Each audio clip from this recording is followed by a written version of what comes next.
नमस्कार दोस्तों, स्वागत है आपका मेरे YouTube चैनल गुरु मंत्र बाई मोनिका में। आज हम बात करेंगे यहाँ पे जो डिप्टी कमांडेंट का पेपर हुआ था 11 जनवरी को, उसके बारे में कुछ बातें कर लेते हैं कि उसमें जो क्वेश्चन पूछे गए वो कहाँ से पूछे गए, है ना। पूरे YouTube पर ये सिलसिला बहुत ज़ोरों से चल रहा है कि क्वेश्चन मेरी बुक से आए, मेरी बुक से आए। ये लास्ट ईयर से ही थोड़ा सा सिलसिला ज़्यादा बढ़ा है कि सब प्रूफ दिखाते हैं कि देखिए हमारी बुक से इतने क्वेश्चन आए या मेरे कंटेंट से इतने क्वेश्चन आए। बाकी भाई आरपीएससी बताती है किसके कंटेंट से कितने क्वेश्चन आए, है ना। तो इसके बारे में मैं पहले बता दूं आपको कि आज हम हिस्ट्री का जो पोर्शन है, राजस्थान की हिस्ट्री और कल्चर का पोर्शन है, उसको देखेंगे कि उसके क्वेश्चन कहाँ से पूछे गए। मैंने हमेशा आपको बताया है कि आरएसएसबी की जो बोर्ड की किताबें हैं 9th-10th की, उससे खूब क्वेश्चन आते हैं। वो इतनी पतली पतली किताबें हैं, उसमें लगभग दोनों मिला के 200 पेज भी नहीं होंगे, दोनों बुक्स में मिला के। और वो 200 पेज में से आपके 50 क्या 70% क्वेश्चन आए हैं। और मान लीजिए आपके 15 क्वेश्चन आए हैं डिप्टी कमांडेंट में, उसमें से 9-10 क्वेश्चन तो सीधे ही उन किताबों में दे रखे हैं। आज मैं उनको प्रूफ के साथ आपको दिखाऊंगी, है ना। और अपन बात कर लेंगे कि आपको, आप सब कहते हैं ना कि क्या वो 2 किताब पढ़ने से हो जाएगा। देखिए कट ऑफ कभी भी 100% नहीं जाती, हमेशा 40% का क्राइटेरिया क्लियर करना होता है। और कोई भी किताब जो इतनी पतली किताब है जिसको आप 10 बार 20 बार पढ़ सकते हैं, उस किताब को अगर आपको पढ़ने से 50% 70% क्वेश्चन कवर हो रहे हैं तो मेरे हिसाब से बेस्ट है वो, है ना। मोटी मोटी किताबें आप हजारों किताबें पढ़ोगे, याद कुछ रहेगा नहीं, फिर वो 20-30% भी नहीं होगा। तो इससे अच्छा है कि वो बारीक सी किताबें हैं दोनों, उनको तो अवश्य पढ़ें, उनसे नोट्स बना सकते हैं नोट्स बनाए, वरना वो नोट्स जैसी ही है, उनको ही आप लाइन टू लाइन पढ़ सकते हैं। अब जैसे कि मैं पहला क्वेश्चन की बात करूं कि 1948 में यूनाइटेड स्टेट ऑफ राजस्थान की राजधानी किस शहर को बनाया गया था। इसमें ऑप्शन था कोटा, जयपुर, उदयपुर, अलवर। अब ये हमें कहाँ मिलेगी? ये हमें मिलेगी 9th की बुक में। जो हमारी ये 9th की बुक है ना, इस 9th की बुक में दिया हुआ है कि इस 9th की बुक में एक एकीकरण का चैप्टर दिया हुआ है। मैं आपको बताती हूँ, चैप्टर नंबर 6 है राजस्थान का एकीकरण करके, है ना। अब उस एकीकरण वाले चैप्टर में हम जब जाते हैं तो उसमें सब राजस्थान का विलय कैसे हुआ ये बताया गया है इस चैप्टर के अंदर। जैसे मेवाड़ का राजस्थान में विलय, राजस्थान का निर्माण कैसे हुआ, राजस्थान संघ का निर्माण कैसे हुआ। तो हमें यूनाइटेड स्टेट ऑफ राजस्थान, हमें यूनाइटेड स्टेट राजस्थान को पढ़ना है। तो इसका मतलब क्या हुआ, इसमें सन भी दे रखा है। अगर आपको कंफ्यूज हो जाए आपकी यूनाइटेड स्टेट ऑफ राजस्थान कौन से को कहेंगे, तो आप क्या कीजिए, 1948 में 3 वो बने थे अपने राजस्थान में। तो सबसे पहले 18 मार्च 1948 को मत्स्य संघ बना। तो मत्स्य संघ यूनाइटेड स्टेट ऑफ राजस्थान हो नहीं सकता। फिर बना राजस्थान संघ, तो राजस्थान संघ यूनाइटेड स्टेट ऑफ संघ ये भी नहीं हो सकता। फिर बना संयुक्त राज्य राजस्थान। तो हमें इतनी तो अंग्रेजी आती है कि हम यूनाइटेड का मतलब समझ सकते हैं कि यूनाइटेड का मतलब हुआ संयुक्त राज्य राजस्थान। अगर हमें ये सारणी इस किताब में दे रखी है, पेज नंबर 66 के ऊपर इस किताब में एक ऐसी सारणी दे रखी है, मैं इसको सीधा करके भी आपको दिखा दूंगी, है ना। तो ये सारणी में दिया हुआ है कि संयुक्त राज्य राजस्थान जो बना वो 1948 में बना।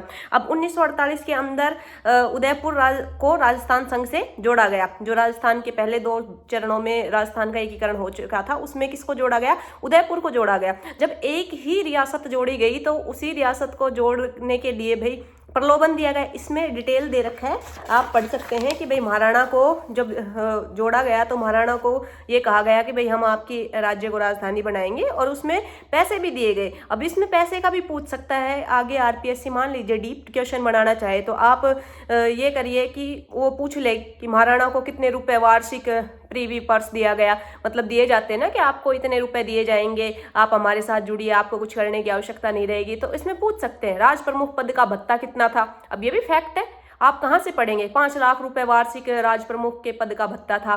और मेवाड़ के राजवंश की परंपरा के अनुसार जो धार्मिक कृत्यों का खर्च कितना था, वो 5 लाख रुपए था। 20 लाख उनकी प्रीवी पर्स की उनकी मांग थी महाराणा की, तो 20 लाख वो दिए गए। ऐसे करके इसमें बताया गया है कि 20 लाख पैसे टोटल दिए गए। तो कैसे कैसे दिए गए, 10 लाख, 5 लाख और 5 लाख करके। तो इतना डिटेल में आप इसमें आराम से पढ़ सकते हैं किसको प्रधानमंत्री बनाया था और किसको राज प्रमुख बनाया था और कौन सी रियासत या कौन सा शहर राजधानी बना। कितना इजी सा क्वेश्चन था, आराम से इस बुक में मिल जाएगा। फालतू में लोग कह रहे हैं मेरे कंटेंट से है, मेरे कंटेंट से। भाई आप आरपीएससी की बुक पढ़िए ना, उसमें आराम से मिल रहा है आपको। इसके बाद है 4th क्वेश्चन फोर्थ नहीं सॉरी 5th क्वेश्चन है, पंडित गोपी कृष्ण भट्ट किस कला के उस्ताद माने जाते हैं। अब ये कला टॉपिक से है हमारी, ये प्रश्न कहाँ से मिलेगा, ये प्रश्न मिलेगा इस किताब से जो 10वीं की है, राजस्थान का इतिहास एवं संस्कृति। अब इसमें ये टॉपिक हमें मिल जाएगा चित्रकला और लोक कलाएं जो है ना, 5वां चैप्टर दे रखा है, चैप्टर नंबर 5 राजस्थान की चित्रकला एवं लोक कलाएं। उस चैप्टर में ये दिया गया है, आपको मैं बता देती हूँ। इसमें जितनी भी लोक कलाएं दे रखी है, लोक कलाओं में सांझी दे रखा है और मांडना है, फड़ है, पाने है, कावड़ है और मेहंदी गोदना है। तो हमसे क्या पूछा गया है, इसमें पूछा गया है कि जो हमारे गोपी चंद मीणा जी हैं, गोपी कृष्ण भट्ट जी हैं, वो नंबर 9 के अंदर राजस्थान के लोक नृत्य और लोक नाट्य, पेज नंबर 88 है, 88 से 95 तक हमारे लोक नाट्य दे रखे हैं। उसमें सारे लोक नाट्य दे रखे हैं, नौटंकी, चार बैत, तमाशा, स्वांग और ख्याल, जितने भी ख्याल हैं वो। अब देखिए ये तमाशा पेज नंबर 93 के ऊपर दिया हुआ है, इसमें साफ साफ लिखा गया है फूल जी भट्ट, गोपी कृष्ण भट्ट और वासुदेव भट्ट इस परंपरा को जीवित रखे हुए हैं, है ना। तो इन तीनों का नाम लिखा हुआ है ना कि फूल जी भट्ट, गोपी कृष्ण भट्ट और वासुदेव भट्ट किसके कलाकार हो गए, ये हो गए तमाशा के कलाकार हो गए। तो अब इसमें आपको बस ये इतना सा है, इनको ही फैक्ट को पढ़ने की आवश्यकता है। उसके बाद अगला क्वेश्चन है, किस गुहिल शासक ने इल्तुतमिश की सेना को भूताला की लड़ाई में पीछे धकेला था। ये हमारे राजवंश से है, ये भी हमारे इसी 10th की जो किताब है इस किताब में ही है, फर्स्ट चैप्टर ही है राजवंश का, उस राजवंश के टॉपिक में मिल जाएगा पेज नंबर 9 के अंदर।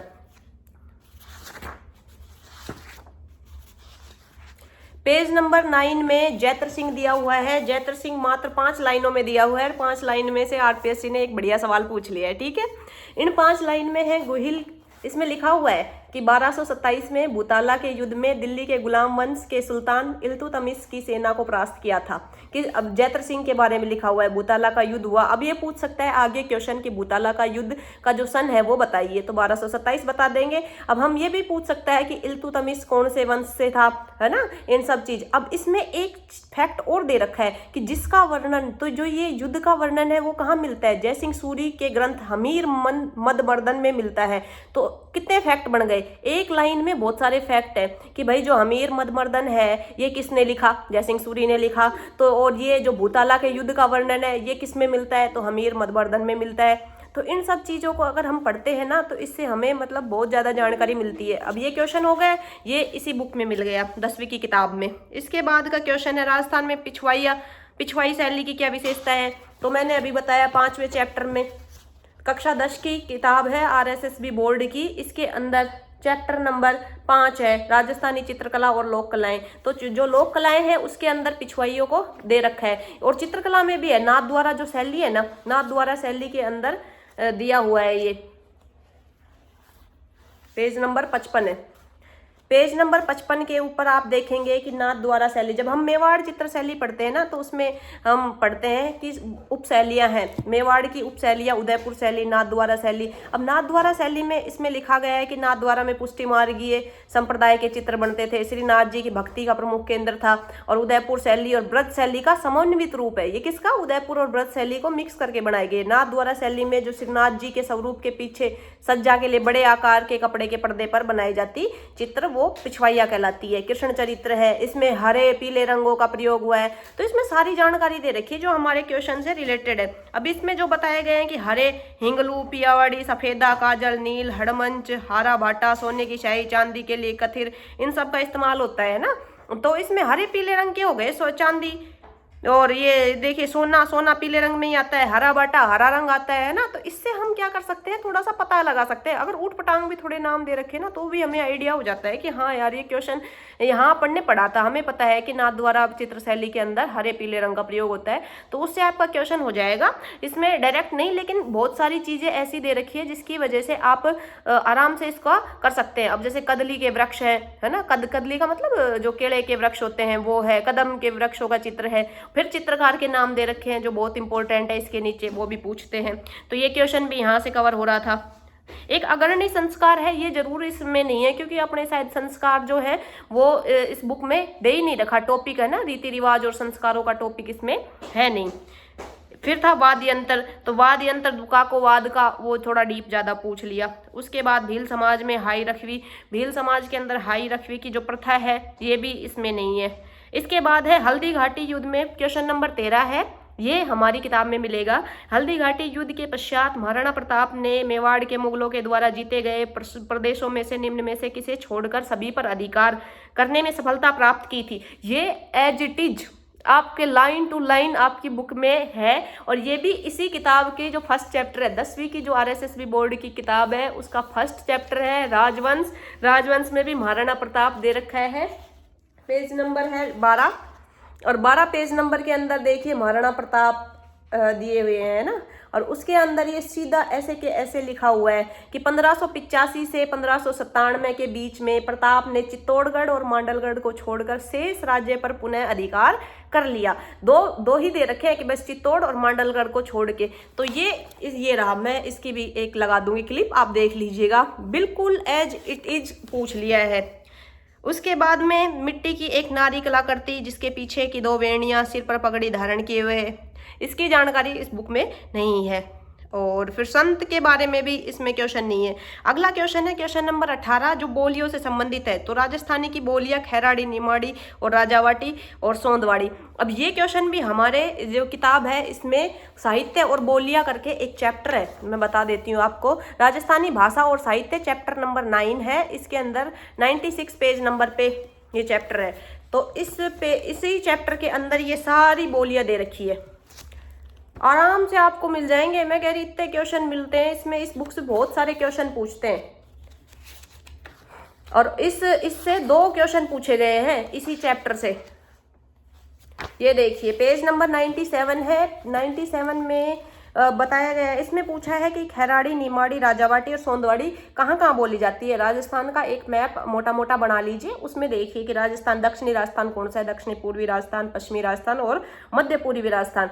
अब इसमें दिया गया है कि राजस्थान की प्रमुख बोलियों में मारवाड़ी, मेवाड़ी, ढूंढाड़ी पूरे पेज पे लिखा हुआ है। फिर इनमें जो प्रमुख बोलियां हैं उनकी उपबोलियां दी हुई है। तो राजावाटी ढूंढाड़ी की उपबोली है ना, और राजावाटी ढूंढाड़ी की उपबोली होने के कारण कहाँ पे ज्यादा बोली जाएगी भाई, जहाँ ढूंढाड़ी प्रदेश है वहां पे ज्यादा बोली जाएगी। तो ये हो गया इसका मध्य पूर्वी राजस्थानी प्रदेश है, वहां पे तो राजावाटी हो गई। और उसके बाद में निमाड़ी और रांगड़ी भी दे रखी है। तो निमाड़ी मालवी की उपबोली है। तो मालव प्रदेश का है, मालव प्रदेश है हमारे इधर दक्षिणी पूर्वी राजस्थान की तरफ, तो वहां बोली जाती है। तो इसी प्रकार से आप अगर आपको 2 मिल जाती ना तो भी आपका काम चल जाता, आप आराम से इसको कर सकते थे। खैराड़ी है वो पश्चिमी राजस्थान में बोली जाती है। इसमें दो ऑप्शन मिलने के बाद आपका क्वेश्चन आराम से कवर हो रहा था। आप इसकी उपबोलियां दे रखी है, आप अच्छे से पढ़ लीजिए, बोलियां और उपबोलियां है, बहुत बढ़िया है ये बुक, इसको आप अच्छे से जरूर से पढ़ें। इसके बाद वाला क्वेश्चन है ये सीताबाड़ी के मेले वाला, ये किसी के नोट से नहीं आया है ना, किसी बहुत कोई मूल किताब भी क्या जो संतों के ऊपर मूल या मेले त्योहारों के ऊपर मूल किताब है उसमें जाके ये क्वेश्चन आया है। इसके बाद मध्य युगीन राजस्थान का वाद्य साहित्य पर निम्न में से किन विद्वानों ने महत्वपूर्ण काम किया। तो ये क्वेश्चन भी हमारे इस किताब में है, क्योंकि इसमें सारे राजस्थानी साहित्य है और राजस्थानी साहित्य के अंदर दे रखे हैं कि किन किन ने कहानियां लिखी। तो प्रमुख कहानीकारों के नाम लिख रखे हैं पेज नंबर 102 के ऊपर। पेज नंबर 102 के ऊपर आप देखेंगे नथमल मनोहर शर्मा का दे रखा है कि मनोहर शर्मा ने भी क्या लिखी है, कहानियां लिखी है। और एलपी टेशिटोरी ने भी एलपी टेशिटोरी ने तो वात के ऊपर बहुत ज़्यादा काम किया है। बीकानेर में ही इन्हें तो बीकानेर में इनकी समाधि है, इन्होंने जितना राजस्थानी भाषा पे काम किया है उतना तो किसी ने नहीं किया। लक्ष्मी कुमारी चुंडावत ने तो बहुत सारी बात वगैरह लिखी है कि मांजल रात, अमोलक बाता, मूमल, गिर ऊंचा गाडा, केरी चकवारी बात, तो खूब सारी बात लक्ष्मी कुमारी चुंडावत ने लिखी है। और श्री नथमल जोशी ने भी आबे पटकी, धरती दोरारी, एक बींदनी दो बींद, ये इनके बहुत सारे पढ़ने कवारी, ये सब क्या है इनके कहानी संग्रह है। कहानी एक तरीके से क्या होती है, ऐसी कहानियां जो जिसमें बात उन्हीं को कहते हैं जो जिसमें हुंकारा भरा जाए और हुंकारा भर के या मतलब इंटरेस्ट ले लेके सुना जाता है। तो वो हो गई बात। और मनोहर शर्मा भी कहानीकारों में है तो उनकी बात भी प्रसिद्ध है, इसलिए चारों ही ऑप्शन इसमें सही होंगे। बहुत सारे कोचिंग वालों तो बहुत सारे कोचिंग वालों का तो आपने देख लिया होगा कि भाई अनुमान से उत्तर बताते हैं, पर आरपीएससी ने चारों को माना है। वैसे वाद साहित्य का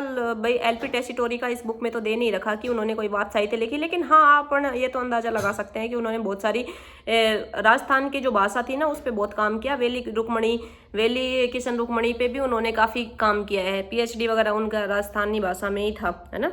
उसके बाद में अपन बात करते हैं अगला क्वेश्चन है उदयपुर राज्य में। क्वेश्चन नंबर 23 है, उदयपुर राज्य में 1919 में बिजोलिया किसान आंदोलनकारियों की शिकायत की सुनवाई के लिए आयोग गठित किया, जिसमें से कौन सा आयोग का सदस्य नहीं था। अब देखिए ये क्वेश्चन डायरेक्ट तो अपने आयोग का नहीं दे रखा कि भाई अपने बुक में आयोग दे रखा है कि ये आयोग गठित किया गया, लेकिन हाँ इनडायरेक्टली ये क्वेश्चन है, आराम से है, क्योंकि उसमें क्या है कि आप पेज नंबर देखेंगे ना, पेज नंबर 29 के ऊपर जो 9th की बुक है, ये वाली 9th की बुक है, इसमें 29 में जहाँ पे जितने भी आंदोलन हुए हैं उसके ऊपर दे रखा है। उसमें एक लाइन दी है कि जब पथिक जी ने आमंत्रित किया उनको, पथिक जी ने महात्मा गांधी से मिलने के लिए कहा और उन्होंने कहा कि भाई किसानों की बड़ी समस्या है तो आप उनसे मिलिए। तो पथिक जी को महात्मा गांधी ने कहा कि आप मुंबई आ जाइए, और वो मुंबई आ गए थे। और फिर मुंबई आने के बाद उन्होंने सारी बात बताई कि ऐसे ऐसे अत्याचार हो रहे हैं किसानों के ऊपर। तो उनको लगा महात्मा गांधी जी को कि भाई अपन को पता करना चाहिए कि स्थिति वास्तव में क्या है धरातल की। फिर उन्होंने अपने निजी सचिव को भेजा, उनके निजी सचिव को भेजा महादेव भाई को कि भाई आप जाके वहाँ की स्थिति को पता कीजिए। तो महादेव भाई कौन थे? वो उनके निजी सचिव थे। तो वो निजी सचिव उसमें कैसे हो सकते हैं कि भाई आंदोलनकारियों की शिकायत की सुनवाई के लिए जो आयोग गठित किया गया है ना, तो इससे हमें इनडायरेक्टली ये क्वेश्चन मिल जाता है। तो मेरे हिसाब से सारे क्वेश्चन हो गए हैं। ये क्वेश्चन हमें मिले तो इतने सारे 9 क्वेश्चन हैं जो आप मान के चलिए कि 70% हिस्सा जो हिस्ट्री और कल्चर का था सिर्फ इन 2 किताबों से कंप्लीट हो रहा है। ये 9th और 10th की जो बुक है इनसे आपको इतने सारे क्वेश्चन। हाँ एक सॉरी ये और बताना भूल गई, आभूषण का एक क्वेश्चन और था। आभूषण की चुन्नी कहाँ पे पहना जाने वाला आभूषण है, ये भी इस किताब में दे रखा है। आभूषण पेज नंबर 50 खोलेंगे, उसके अंदर दिया हुआ है कि चुन्नी, साफ साफ लिखा हुआ है कि चुन्नी नाक में पहने जाने वाला आभूषण है। ये देखिए कि नाक में नथ, बेसर, बारी, भोगली, काटा, चुन्नी, चोप और भंवरकड़ी ये नाक में पहने जाने वाले आभूषण हैं। ये आप इसमें देख सकते हैं कि साफ साफ लिखा हुआ है। इसलिए मैं यही सजेस्ट करूंगी कि कुछ लोग कह रहे थे कि मैम क्या 9th-10th की बुक, आरबीएससी की बुक काफ़ी सफिशिएंट है, होगा कि नहीं होगा। भाई पब्लिकेशन तो आप सारे ही खरीदते हो, कोई भी ऐसा नहीं है गाइड नहीं खरीदता, तो गाइड खरीदिए कोई बात नहीं, पर जो मूल किताब है उनको पढ़िए। मूल किताब का मतलब ये सिर्फ ये 2 किताब है। अब देख लो कितनी मोटी है ये 2 किताब, है ना। इनको कितनी बार पढ़ सकते हो, कितनी इंपॉर्टेंट है। वो ये कह रहे हैं कि डिप्टी कमांडेंट का 2026 का इतना कठिन पेपर आया, इतना टफ पेपर आया। जब इतना टफ पेपर आपका मान लीजिए 13 सवाल 15 सवाल में से आपको 9-10 सवाल इनमें से मिल रहे हैं, फिर कठिन रहा भाई। इनको पढ़िए आराम से, हो जाएगा आपका ठीक है जी, है ना। और वीडियो अच्छा लगे तो वीडियो को लाइक कीजिए, शेयर कीजिए अपने दोस्तों में, और चैनल को सब्सक्राइब कीजिए। और मिलते हैं, बाकी जो बच गए ना उनके लिए भी बुक लिस्ट में लेके आऊँगी। राजस्थान की ज्योग्राफी के लिए एक बेस्ट बुक बता दूंगी मैं, उसमें से जो भी डिप्टी कमांडेंट में आए हैं क्वेश्चन ज्योग्राफी के सारे कवर हो जाएंगे उसी में से, और कुछ पढ़ने की आवश्यकता नहीं, सिर्फ मात्र एक बुक से। ठीक है, ओके जी, धन्यवाद।